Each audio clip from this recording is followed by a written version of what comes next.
Entonces, hemos hablado que el tiempo del manierismo es un tiempo de crisis, un tiempo de poner en duda muchísimas cosas, y esa crisis se va a expresar en la arquitectura. Entonces, ahí hemos hablado de que las ideas filosóficas principales, está titulando el parlante de la canción, era el escepticismo y el relativismo, ¿no? Poner las cosas en duda según el punto de vista de quién, ¿no? O sea, esto no hay nada no tan absoluto, como decíamos antes, sino que es todo relativo. Y el escepticismo es idea de, bueno, vamos a ver si te creo o no. Entonces, lo que vamos a ver es que el escenario principalmente del manierismo cambia en el sentido de que lo otro estaba muy focalizado en Italia y ahora vamos a ver que se empieza a expandir a algunos lugares de Italia y vamos a ver nosotros particularmente algo de España, aunque podríamos encontrar manierismo en Francia, podríamos encontrar manierismo en Inglaterra. ¿Por qué decimos que podríamos encontrar? Porque lo que vamos a empezar a detectar es arquitectos que elaboran las ideas del Renacimiento, como habíamos dicho, a su manera. ¿No? La idea era cómo los arquitectos, principalmente a partir de Miguel Ángel, empiezan a elaborar el lenguaje del Renacimiento a su manera. Entonces, primero vamos a ver estas cosas que están sueltas ahí.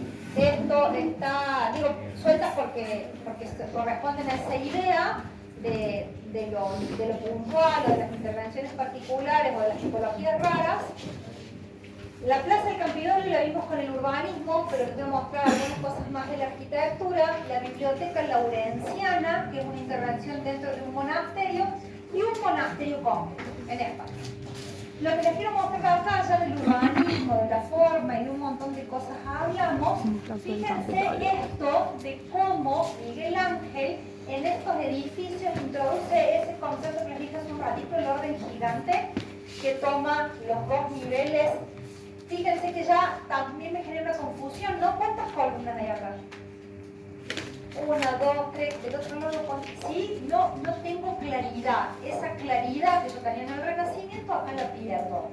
Para algo que es confuso, que me genera dudas, estas columnas son las de afuera, son las de adentro, ¿qué veo? ¿Sí? Entonces, esa forma de manejar, fíjense, recursos que ya le vimos a Miguel Ángel, combinar los guardapolvos triangulares con los guardapolvos semicirculares, fíjense en esta fachada lo hace permanentemente, en la alternancia acá arriba.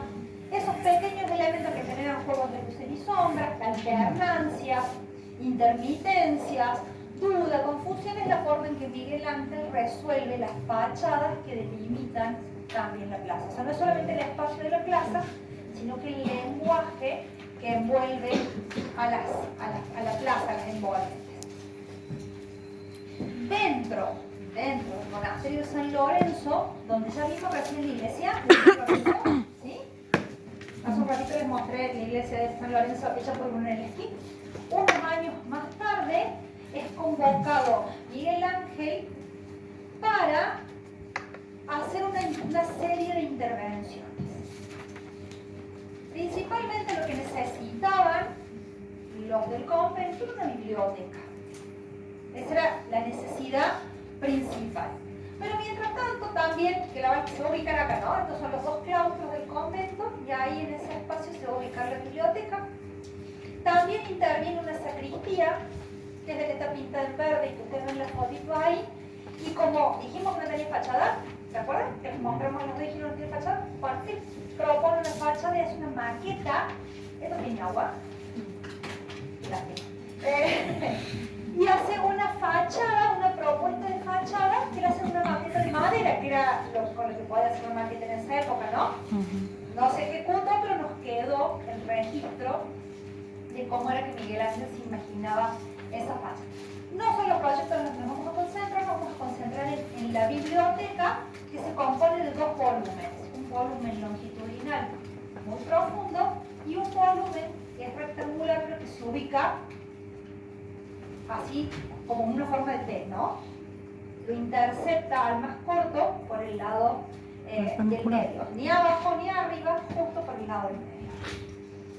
¿Qué van a hacer esos dos espacios? Este es el que va a ser la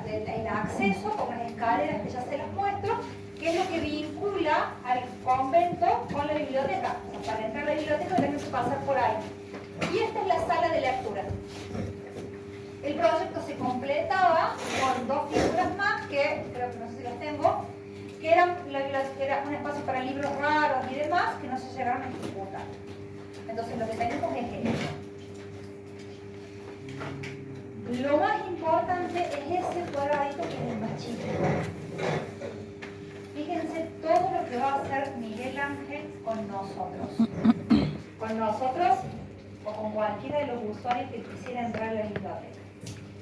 Tiene que salvar un desnivel, ¿no? Porque les mostré que el volumen este llega como al medio, entonces tengo que salvar ese desnivel, para lo cual va a construir una escalera. ¿Por dónde subo? Ahí la tiene la escalera, ¿por dónde subo? ¿Por el medio? No. ¿Por este costado? ¿Por este otro costado? No sé, esa es la duda y la confusión del manierismo. Ponerme en crisis. Llevarme a preguntarme todo. A cuestionarme y a relativizar, si lidera el relativismo, a relativizar que para llegar a un lugar no hay un solo camino. Hay 3, 5, 10, no sé. Él materializó 3. Las escaleras de los costados, o las ramas de la escalera de los costados, son relativamente regulares, pero miren lo que hace acá. Este descanso son como 3, como si fueran 3 óvalos, y de ahí en adelante todos los demás tienen una curva hacia adelante como si fuera una cascada de agua derramando, ¿no? De alguna manera. Esa es la sensación. Bueno, ya con la escalera tengo un problema. Con la escalera tengo un problema. A las muros les da este tratamiento, con la piedra serena, con esto que hemos estado hablando antes, le da un tratamiento del lenguaje. Miren dónde están las columnas, metidas adentro del muro. Las columnas no sobresalen, hace un redondillo y mete las columnas adentro del muro. O sea, socava el muro para meter las columnas adentro. Entonces, ¿quién sostiene el edificio? ¿Las columnas o el muro? El muro. No La sé. columna no se ve. Cada uno tiene su propia idea. Y si fueran las columnas, como me dijeron algunos de ustedes, ¿por qué no llegan al piso y las apoyan esas mensualitas? Entonces, el que esté convencido de que apoyan que el peso del edificio está en las columnas, yo ya estaría temblando, porque esa mensualita que sostiene. Decoración sería. Nada. Entonces, los muros.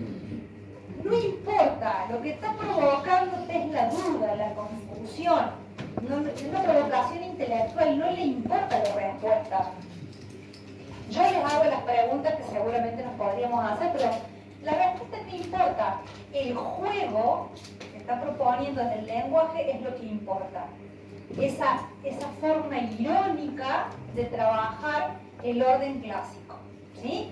Acá arriba hay unas ventanas que no, acá hay ventanas que no vienen a ningún lado, las de arriba algunas sí y otras no. Y en internet hay dando vuelta un dibujo de cómo era este espacio antes de que lo interviniera Miguel Ángel. Paredes de ladrillo y un techo de agua de maderita. Y Miguel Ángel hace todo esto con un espacio que entiendan era una porquería. Era un rectángulo de ladrillo. Y Miguel Ángel es capaz de en un espacio chiquitito así provocar todo esto con el uso del lenguaje. De ahí se pasa a la sala de lectura, que es mucho más tranquila. Porque, ¿qué está pensando Miguel Ángel? Estos chicos se tienen que concentrar en el libro que tienen enfrente. No necesitan toda esta distracción. Por eso esto es mucho más quieto, mesurado, ordenado. No me provoca tanto intelectualmente. Entonces, esa obra de alguna manera es la que da pie a esto que estaba, yo ya les dije casi todas. La centralidad ahora es relativa, la unidad es relativa, va a haber sucesión, secuencia, interacción, articulación, tensión, contrapunto, inversión, dualidad. Todos elementos con los que sería muy interesante hacer un ejercicio de diseño ahora. Hagamos un espacio que sea con una idea de dualidad. A ver qué hacemos. O hagamos un espacio que genere duda. Miren que ya lo hizo, porque no lo pueden hacer ustedes, incluso con el lenguaje que les es propio y contemporáneo ahora. Entonces, en vez de un control racional del espacio, hay ironía y hay provocación intelectual. ¿No? Entonces veíamos que la columna llegaba y que tenía que ir al piso para que descargue y apoyen una mensurita. ¿Quién va a estar sonriendo la hay ironía, ¿no? Una ironía arquitectónica, si quieren, no es la ironía verbal a la que estamos más acostumbrados, pero es una ironía arquitectónica. Se producen alteraciones en la forma de usar las reglas del orden y aparecen estas dos cosas que son súper importantes. La vinculación con el lugar y con el espacio exterior y la especialización del espacio. Caracterizarlo para el uso que va a tener y no para cualquier uso indistintamente. No que este espacio sirva para cualquier cosa, sino que este espacio es esto. Vamos a ver dos palacios, uno urbano y otro suburbano. Fíjense que hay categorías que no se desarrollaron durante el Renacimiento, ¿no? Durante el Renacimiento no hubo ni suburbano ni rural. El Renacimiento es urbano. Esto empieza con la vinculación con el lugar. Y ahí vamos. Este es el primero, una residencia urbana en Roma. La calle hace una pequeña curva y se los dejé, no es de esta obra, ¿no? Es de la obra que vimos hace un rato. Esas dos se las dejé para que pudiéramos hacer algunas relaciones. ¿Qué es lo que hace Baltasar Peruzzi en esta obra? Primero que ya no le sale rectangular. Los patiecitos los tiene que acomodar el lugar. Entonces acomoda un patio por acá y acomoda otros patios por allá y asume que la fachada es curva. Y que no lo puede enderezar. Porque es el perfil de la calle, no lo puede enderezar, así que lo va a tener que enderezar como sea. Vamos a ingresar por acá, el palacio es complejo, vamos a ingresar por acá, que es esta fachada que estamos viendo en este punto. Un renacentista que hacía lo más pesado abajo y se iba alivianando. ¿Qué me hizo este hombre? Me perforó el más bajo. ¿Y si se cae? ¿Y esas columnas aguantarán todo el peso del edificio? ¿Por qué pone un hueco donde tiene que estar lleno? ¿Sí? Esas son las ironías que empieza a plantear la arquitectura. ¿Cuántos niveles hay? Pareciera que 4. No hay 4. ¿Quién me dice que no hay 4? El interior. Porque de afuera yo no tengo forma de detectar cuántos son. Entonces solamente en el interior sé que son 3. Y que acá por acá hay 2 niveles que tienen más ventanas. ¿Se dan cuenta? Esa claridad que había antes entre el interior y el exterior desapareció. No hay más correlación entre el interior y el exterior. Estamos adentro de este patio que está acá atrás. ¿Ven? Ese pasillo es este pasillo que está acá. O sea, atravesé la logia y me vine a este patiecito que está acá atrás. Columna, dintel. Hasta acá estamos tranquilos. Columna, dintel. Esta galería tiene, la pongo 2 minutos a la luz porque necesito que lo vean. Perdón. 2 minutos. ¿Ven que hay una bóveda? Miren a dónde le forma este hueco. Ay, a ver, esos huecos son estos. Pero vos estás demente. ¿Cómo me vas a perforar para dar luz la bóveda en el lugar de apoyo? Esto se va a caer. ¿Dónde llegan las cargas? ¿Cómo llegan las cargas de Intel? Si vos lo perforaste, eso es lo que yo pensaría en aquel momento, sin hormigón armado, sin hierro. Todavía menos carga. ¿Cómo? Todavía menos carga. ¿Todo lo que viene acá arriba? Yo veo que está todo esto apoyado en esa bóveda. Y esa bóveda no se cierra. Digamos, vos caminás. Vos en esta época caminarías tranquilo por el piso de arriba. O yo les diría, vieron como, no se suban mucho al balcón, ¿no? Salgan de a uno. Con la duda, no sé cosa. Bueno, entonces estas son las ironías o las provocaciones que hace Baltasar Peruzzi en un palacio romano. ¿Qué tiene que ver este palacio romano con ese otro? Casi nada. son casi contemporáneos. Entonces fíjense lo que pasa cuando están conviviendo. El 500, que sí es claro, porque a veces se les hace lío cómo que sucede el 500 y el manierismo. El 500 es claro, sigue manteniendo las ideas de la claridad, del control racional. El manierismo me provoca desde todos los lugares posibles. Esta obra es fantástica, a mí me encanta, así que ya tienen problemas. Es una tipología residencial suburbana, es un palacio suburbano. Por eso es una casa de campo, una casa de fin de semana, no sé, acá en los afueras de Santiago, ¿dónde están de casa de fin de semana? No lejos, por eso les digo acá cercón, ¿no hay casa de fin de semana en algún lado? A 10, 15, 20 kilómetros, ¿sí? Pero que están afuera, están como en el campo. Eso es esto. Se llama Palacio T. Y lo construye Julio Romano.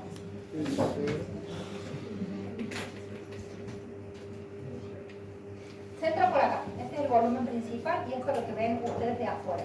Esto. Se entra por acá. Hasta acá hay un patio cuadrado. Hay un patio cuadrado. Pero dice acá afuera que tiene 2 niveles. Y acá adentro, todo el patio, uno solo.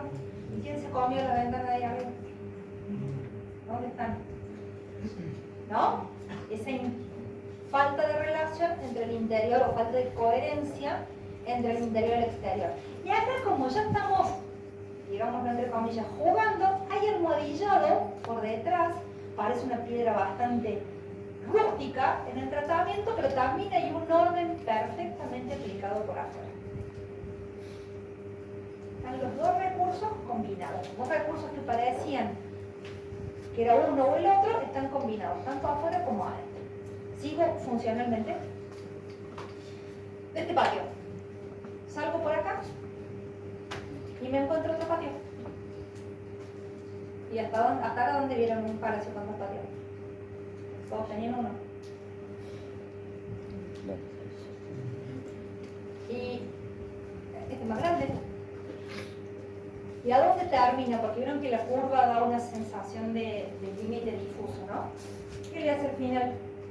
Un cierre virtual, porque son solamente columnas, y encima curvo. ¿Termina ahí o habrá algo más después? No lo sé, voy a tener que caminar hasta el fondo para ver qué pasa. Yo ahora, acá yo me puedo, si tuviera ganas, yo me puedo quedar hasta las 8 solamente hablando de esa foto. Cuando no tenía orden, no tenía 1, 2, 3, siempre como en un ritmo parejito, en el lenguaje clásico. 1, 2, me la trago. Ahí va la otra, ¿no? Me la trago. 1, 2, en donde debería estar la columna, te puse la puerta. Me tragué la columna y te puse la puerta. ¿Ven que acá hay piezas que se caen? ¿Pero qué el dintel se está cayendo? Hay piezas que están sueltas, que se caen. Y esto que tenía que ser la clave del arco y sostenerlo es más grande que todo y casi está sosteniendo el tímpano. Es una ironía o una provocación tras otra, ¿no? Una cosa, otra.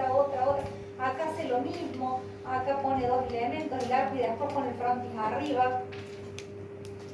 Y cada una de las caras tiene particularidades, ¿no? Si uno pudiera mirar cada una de las caras, insisto, nos quedamos hasta las 8 de la noche solamente con el Palacio T, podríamos ver qué hace en cada una de ellas. Pero como hay mucho más para ver, vamos a pasar a través de este paso, que es este que está ahí, y nos vamos a ir al segundo patio, ¿sí?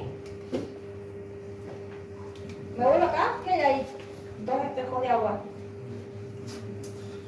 2 espejitos de agua. Entonces, ¿qué hace? Yo empiezo a caminar por el puentecito ese y los reflejos me completan las figuras. Entonces acá tengo los círculos que hablarían de esa perfección de la forma de la geometría, ¿no? Entonces puse el reflejo del agua para completar elementos y para generarme más confusión y más duda. Para abajo, ¿también el círculo o para abajo no hay nada? Yo quiero el reflejo solamente.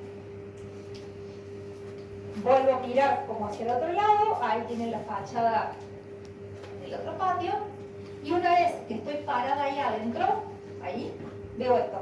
Desde ahí adentro veo el puentecito, acá me quedarían los dos espejos de agua, y allá al fondo la curva. Esto a mí me genera un estrés, porque eso tendría que estar lleno para que me sostenga el edificio. Entonces me puso las 4 aristas y me sacó la masa que me sostenía todo. ¿Se dan cuenta?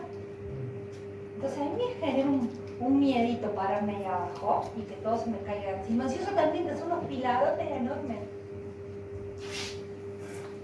Y lo dejó apoyado todo el edificio en 4 palillos. No hay otra que la idea de provocar, ¿no? O de estar generando duda, o de estar generando angustia. Entonces cae, no se cae, qué sé yo. Y acá de nuevo, aunque después pueden ver en el PDF completos, estas son las pinturas del salón principal del palacio. El mundo parece estarse cayendo, las columnas se están cayendo, el cielo se viene abajo, ¿no? Esta es lo que hablamos de la imagen mental. Esta es la sensación en pintura de lo que está queriendo provocar con la arquitectura. Vamos a ver juntas, porque así no vuelvo tantas veces a estas diapos, una tipología religiosa centralizada y una tipología religiosa longitudinal.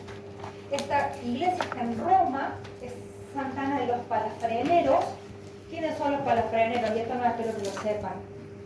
Los que atienden a los caballos y a los carruajes, ¿no? Los palafreneros es la Virgen protegiendo a un gremio o a una actividad en particular. Para Santa Ana protegiendo a los palafreneros. Y es una iglesia muy chiquita, pero que introduce por primera vez la planta oval.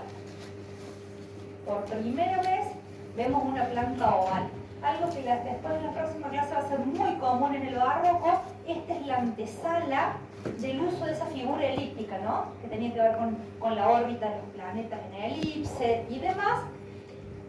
Aquí está usada como en el sentido más o menos lógico. El lado más largo del óvalo es el que me maneja la dirección y el más angosto me controla el ancho de la nave. Es interesante también ahora por quién es el autor. Viñola, otro tratadista que va a llegar con sus publicaciones incluso a América. Entonces es importante las obras de estos personajes porque son los que llegan después a América y que tienen mucha difusión. Y acá vuelve a hacer una serie de juegos. Hay como unas columnas mucho más importantes de orden gigante que sostienen un frontis. ¿Qué le pasó al frontis? ¿Qué le pasó al frontis? Se ha rectado.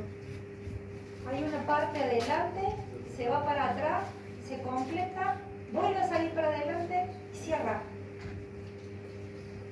Yo me puedo imaginar la línea quebrada así, pero que la línea se quiebre hacia adelante y hacia atrás es una novedad.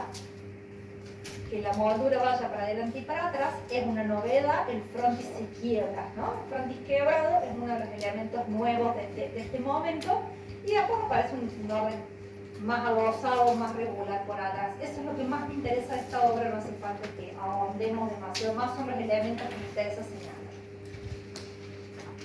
Otra obra que va a realizar Viñola, y esta no es que es importante como Santa Andrea en Mantua, es más importante, es hija intelectualmente de la que les mostré de Santa Andrea en Mantua, de San Andrés en Mantua, la que había hecho Alberti. Esta es la heredera intelectual de ese proceso, lo hace Viñola, y es la casa madre o la iglesia madre de la Compañía de Jesús en Roma. La iglesia de Jesús o de Jesús en Roma, la iglesia madre de los jesuitas. La fachada no vamos a entrar a porque se completa después. Y tiene tiene más elementos del barroco que del manierismo propiamente dicho. Entonces vamos a quedar por acá, en estas imágenes que están acá. ¿Qué sucede con la planta? Habíamos hablado de que en este momento sucedía la reforma y ese otro movimiento que se llama la contrarreforma, que la Iglesia tratando de volver a recuperar los fieles.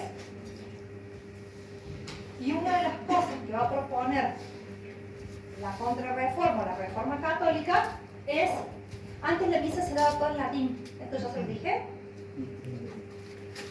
y que el cura no solamente hablaba en latín, sino que hablaba mirando la pared, y que calla que se pareciera entendía algo, no tenía la práctica.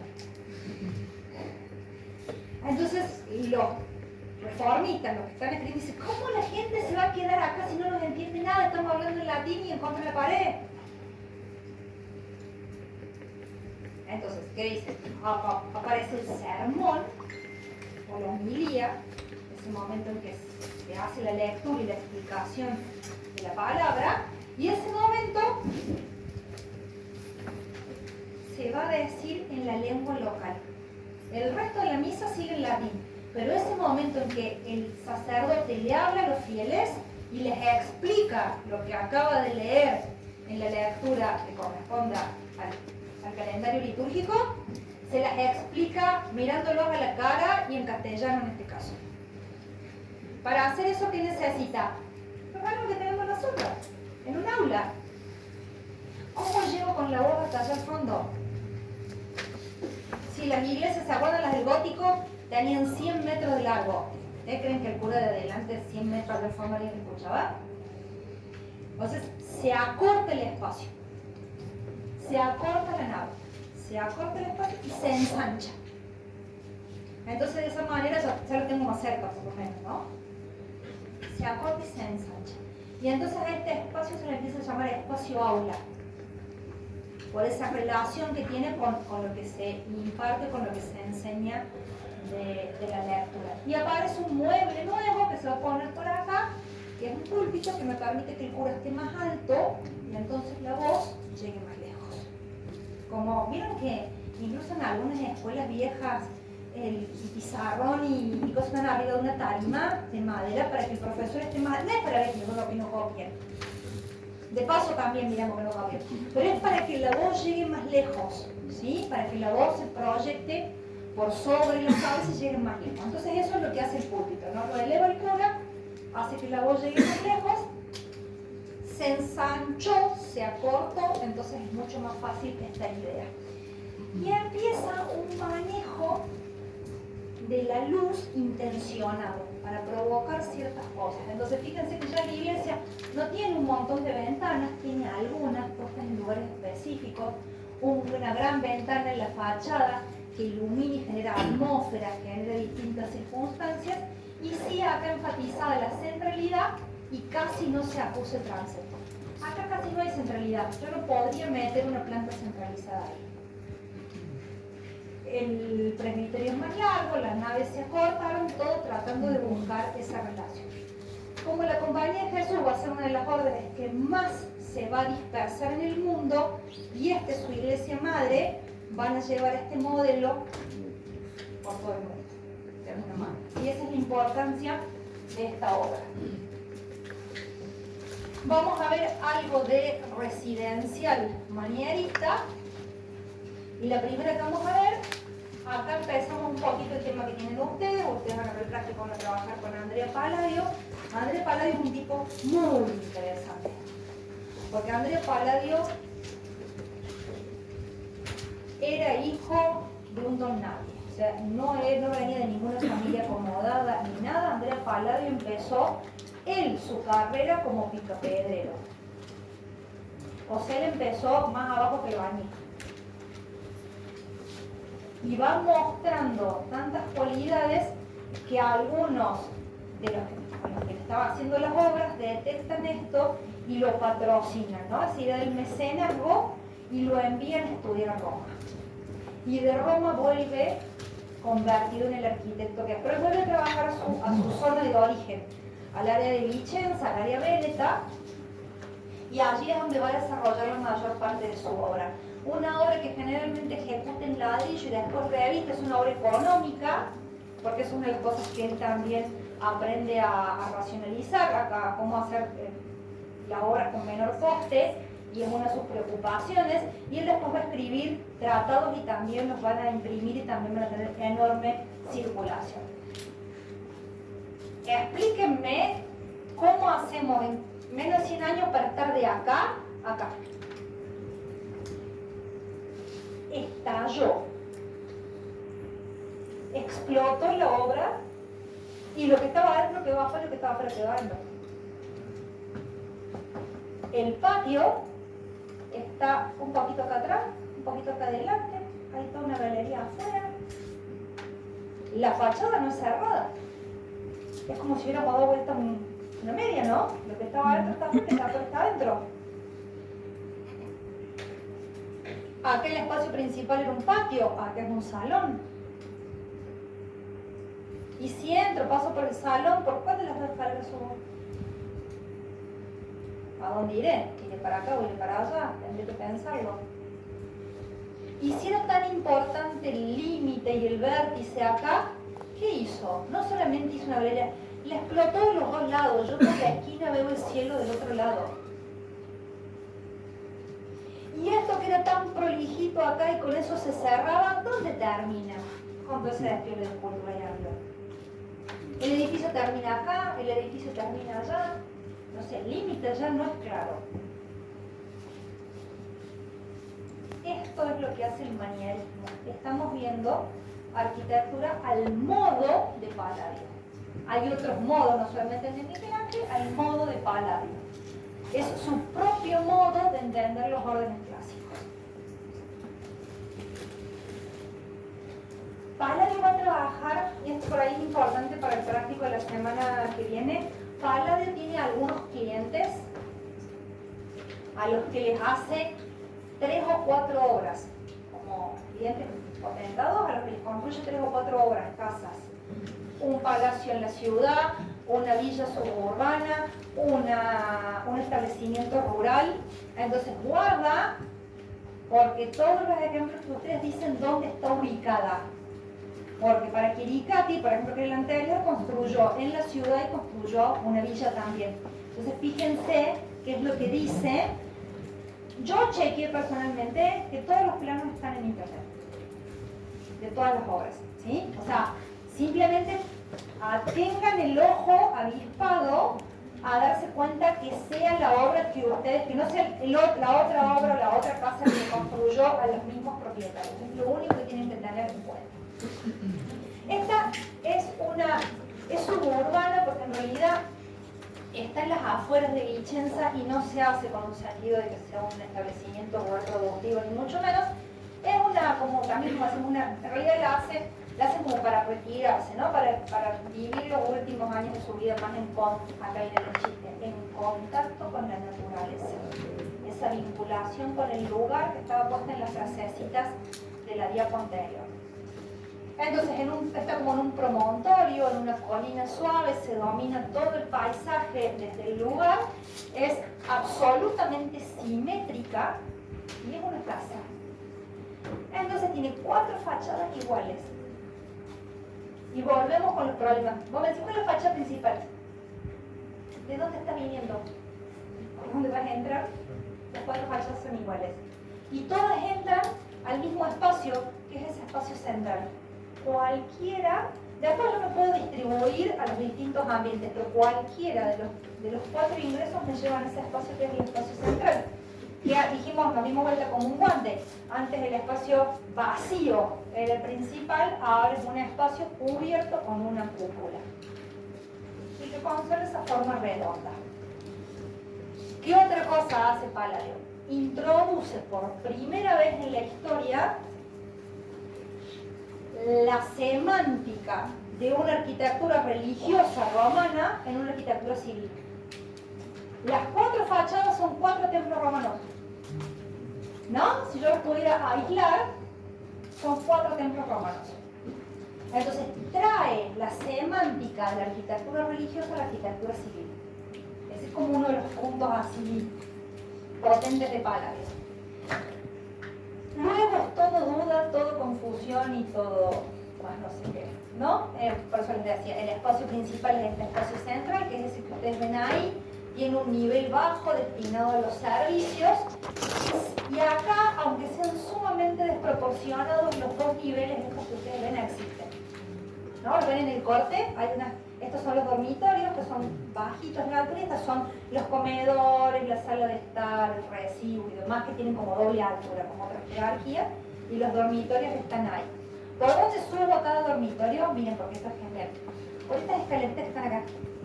Por esas puertitas, entro a unas escaleritas y ahí accedo a cada uno de los espacios de la planta alta. Así que tengo que tener más o menos claro a dónde voy o no volver borracho de noche.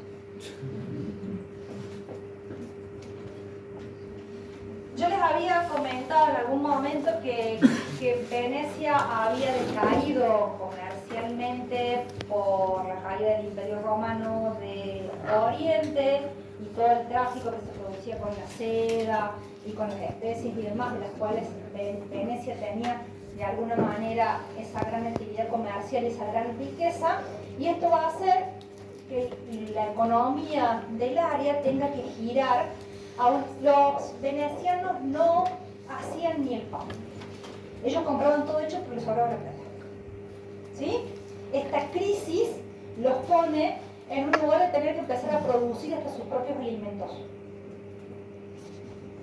Como tienen tierras fértiles por todos lados alrededor, porque están en un delta de un río, entonces lo que van a hacer la mayoría de estos propietarios de estas tierras es empezar a trabajarlas y cambiar de una economía comercial a una economía de agricultura, ¿no? De base agrícola. No van a dejar de tener plata, no se preocupen. Simplemente cambia el modelo económico que sustenta el área vegetal. Entonces, para producir esto, los dueños de los campos, no dicen que el ojo del amo engorda el ganado, no se quedan viviendo en Vicenza, se van a vivir al campo y a controlar la producción, pero no quieren vivir tirados y mal, no sé, en una posita. Lo llaman a Palladio para que Palladio les construya unas casas preciosas, una especie de palacios rurales, en las que va a combinar Palladio, y acá se les muestra este dibujito, porque es mucho más obvio en el dibujito, un área residencial al centro de la composición y unas alas que se pueden ordenar de distintas formas, por ese grafiquito es bastante elocuente, y unas alas que contienen todo lo productivo, donde se almacena el grano, donde se guardan las herramientas, ¿sí? Unas alas secundarias, pero no por eso con menos calidad arquitectónica, que completan la parte productiva. ¿Vieron cómo cuando ahora en el campo está la casa y el galpón donde se guardan las cosas? Bueno, estas dos alas hacen las veces de esos galpones o de esas áreas de guardado y de trabajo. Este modelo es el modelo de la villa productiva o de la villa palladiana, y se va a repetir y va a venir a América y la van a usar los gringos que vinieron en el 1890 a construir, a trabajar la tierra argentina y demás, porque es un modelo de amplísima difusión. Vamos a ver dos, la Villa Bárbaro y la Villa Emo, tienen una arriba y otra abajo, ¿sí? Para que no nos confundamos. ¿Qué tienen acá? Lo que estaba explicando yo, el cuerpo principal de la vivienda que se adelanta, en este caso, ¿no? Está acá adelante la vivienda. Y hay una especie de en la parte posterior que tiene todo lo productivo. Entonces esto se jerarquiza por la posición adelante, en la composición, y lo de atrás queda secundario. Esta otra que estábamos viendo recién, la casa está al medio de los dos alas, ¿no? Este es el dibujito de lo que traíamos recién de alguna manera. Les muestro algo de la espacialidad, las fachadas siguen combinando esa idea del templo de alguna manera. Fíjense, acá cuando ingreso sin pórtico, sin logia, nada, ingreso directamente al espacio, el espacio principal es una cruz. ¿Qué es este?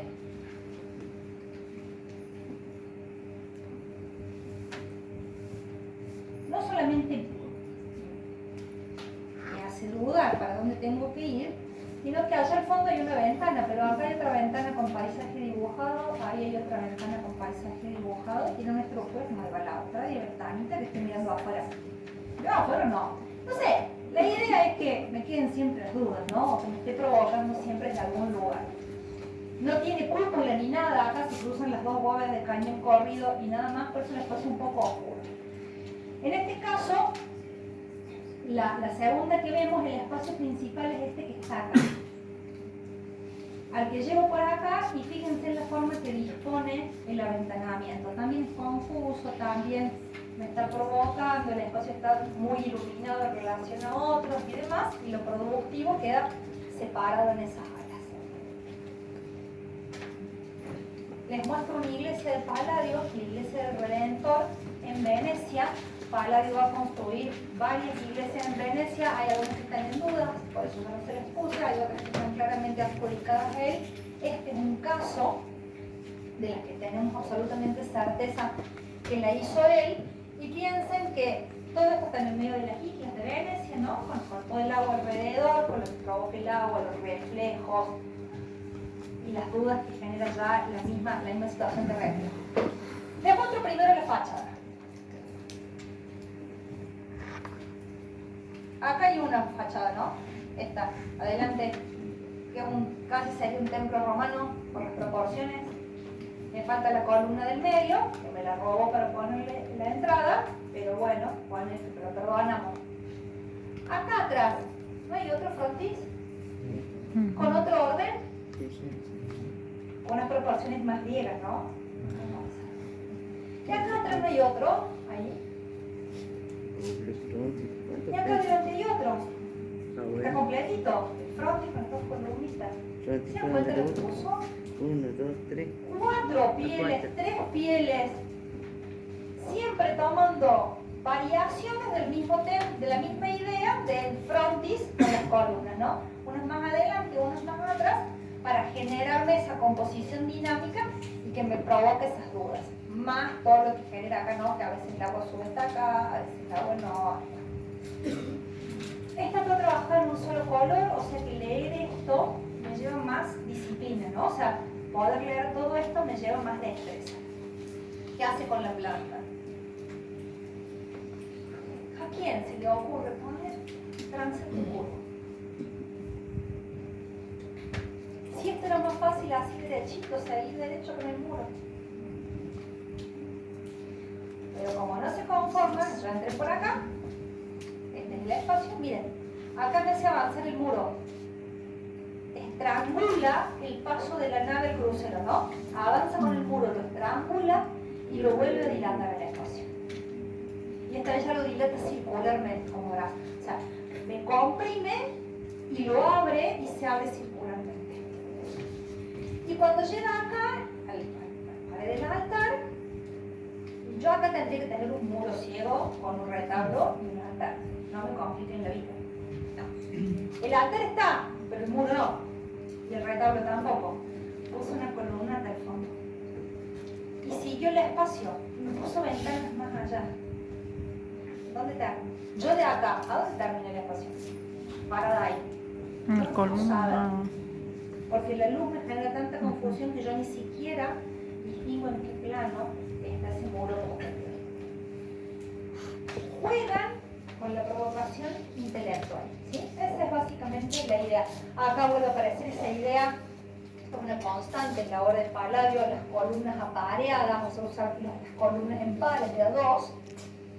Y nos vamos a ir a España y con eso vamos a terminar. Dos obras, el Palacio de Carlos V. Esto está metido en el medio de la Alhambra de Granada. Que tal vez ustedes que ven Islam, otras veces les cuesta mucho más explicar esto porque esta es la única facultad de arquitectura de clase que ve Islam, entonces es más fácil.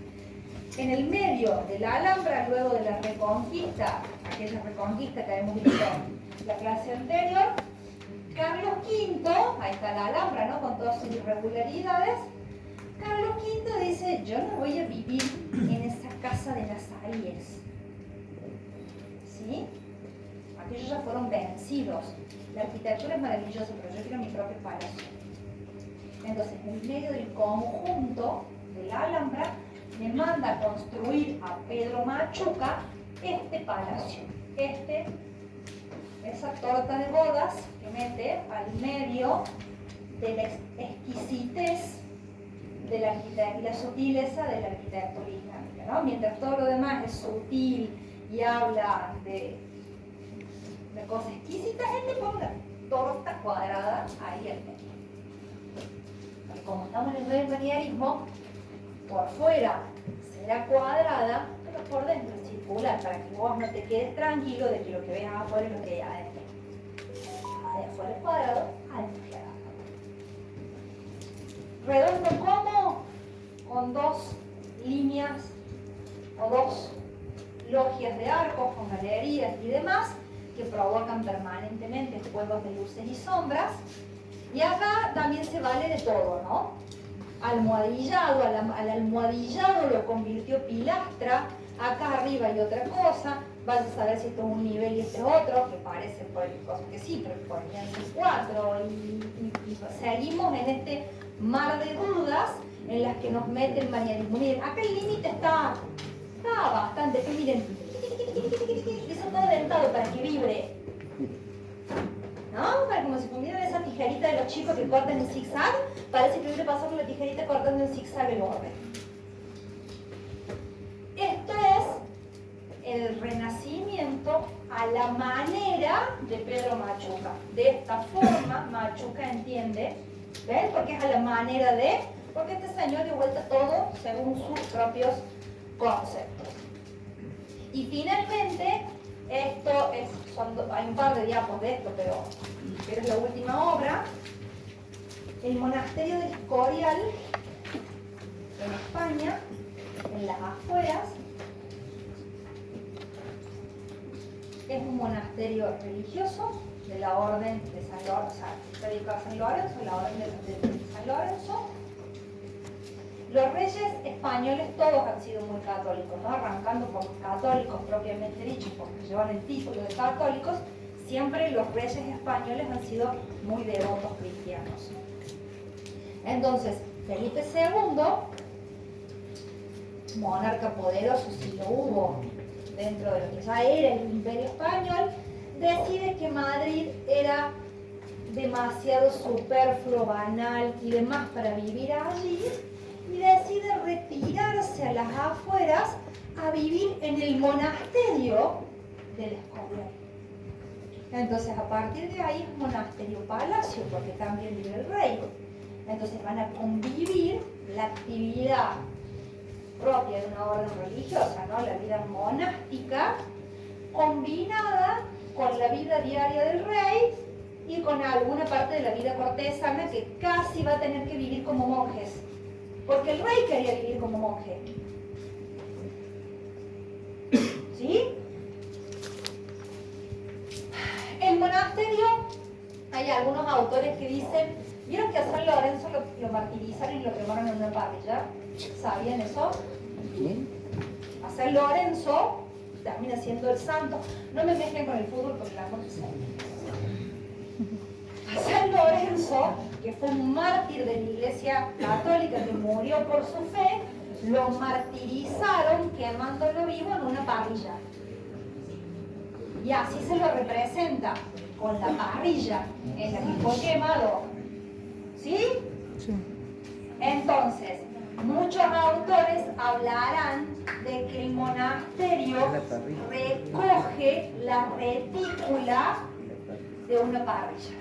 Por eso tiene esa ordenación tan geométrica, tan dividida en patios regulares que son propios de la idea de la parrilla, ¿no?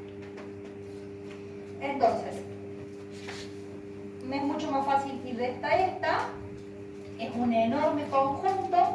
El ingreso principal está por acá, hay una especie de patio de honor, la iglesia, y a partir de ahí los patios menores se van organizando. Hay dos patios un poco más grandes atrás, una serie de patios menores, alrededor de los cuales están las celdas, las bibliotecas, etcétera, etcétera, todo lo que tenía que ver con la vida de los religiosos. Y por acá, en este sector, hay todo un área destinada a las cámaras del rey. El dormitorio del rey daba a la iglesia. El rey abría una ventanita y miraba directamente a la iglesia. para que vean ustedes hasta qué punto era devoto, ¿no?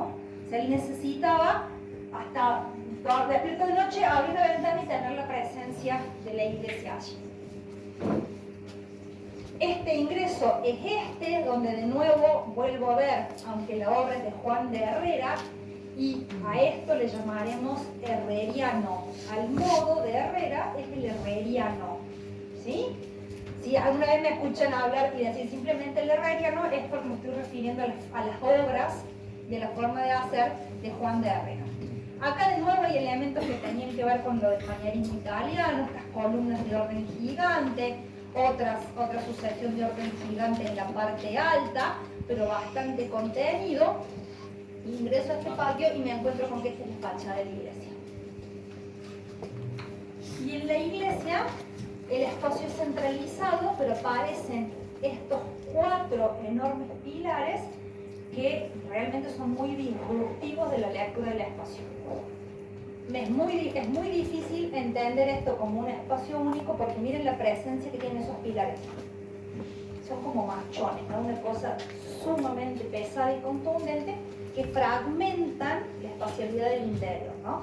Por eso les decía, si bien es centralizada y esa centralidad está enfatizada por la cúpula, la linterna y demás, se dificulta entenderlo al espacio como centralizado. Como estamos en un monasterio, esto es muy despojado, ¿no? La piedra a la vista, piensen como en esa vida de los monjes, y encima yo no les digo, si acá hace frío ahora, pero que soy un tornillo que te viene de los pies, y vos así como cuando llego a algún lugar calentito para sacarme un frío, yo no me quiero imaginar lo que ha sido vivir en el 1500 acá. Y voy a decir, yo tengo campera de pluma, medias térmicas, zapatillas, no sé qué, los monjes con la sandalita, viviendo en esta soledad del campo y con esta arquitectura de piedra, tiene que haber sido una vida dura para estar acá. Con esta cierro, si aquella imagen mental del Renacimiento se condecía de esa manera, ¿no? De esa armonía, de ese control, de esa perfección de alguna manera en el uso del orden y en el uso del lenguaje, la imagen, esta es una imagen más grande de lo que veíamos del Palacio Ten adentro. Esta es la imagen mental del manierismo y esa es su expresión en la arquitectura. No llegan a caerse las columnas, pero si las miro fuerte en una de esas se caen. ¿Sí? Entonces, estos son 2 momentos. El próximo teórico que vamos a tener será sobre el barroco. La semana que viene lo que espera Flor son 8 menos 5 me he portado un amor con el tiempo. ¿Dudas?